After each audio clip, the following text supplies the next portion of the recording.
اللہ کے نبی صلی اللہ علیہ وسلم کی گھریلو زندگی ماحول خوشگوار ہو، محبت کی فضا ہو، آپس میں اعتماد کی زندگی ہو، آنے والی نسل کے لیے یہ بہت بنیادی بات ہے۔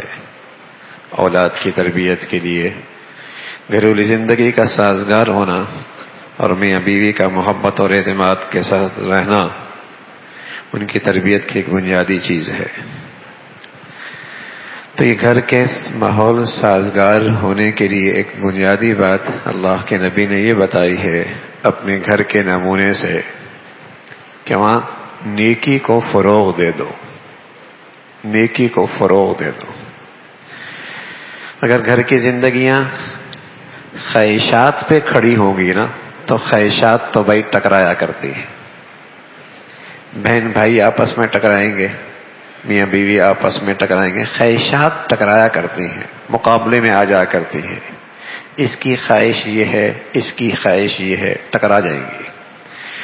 اور یہ کہ اس کی خواہش بھی اللہ کے حکم کے تابع ہو جائے، اس کی خواہش بھی اللہ کے حکم کے تابع ہو جائے، ٹکراؤ نہیں ہوگا۔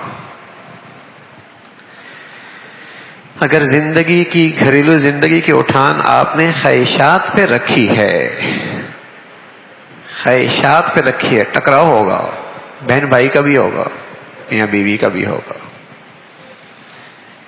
اور اگر گھریلو زندگی کی بنیاد نیکی پہ رکھی، خالص نیکی پر، تو یہ گھر کی بنیاد مضبوط بنیاد ہے، اس سے زندگیاں گھروں کی خوشگوار ہوتی ہیں۔ قاری محمد طیب صاحب رحمۃ اللہ علیہ بہت چھوٹا سا جملہ لیکن بڑا طاقتور جملہ فرمایا کرتے تھے نیک رہیں گے ایک رہیں گے، نیک رہیں گے ایک رہیں گے۔ نیکی کو فروغ دینا، گھروں میں نیکی کو رواج دینا، گھر کی زندگی کی نیکی پر کھڑی ہو، نیک رہیں گے ایک رہیں گے، خالص نیکی گھروں میں فروغ دو۔ اور اگر گھروں کو یوں ہی آزاد چھوڑ دیا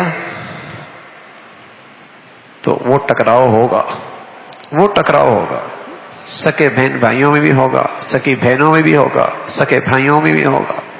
اور یہ میاں بیوی زندگی کی 40 سال 30 سال اکٹھے رہتے ہیں، ایک دسترخوان پہ کھاتے ہیں، ایک چھت تلے رہتے ہیں، لیکن خواہشات تو ٹکرایا کرتی ہے، ٹکراؤ ہوگا۔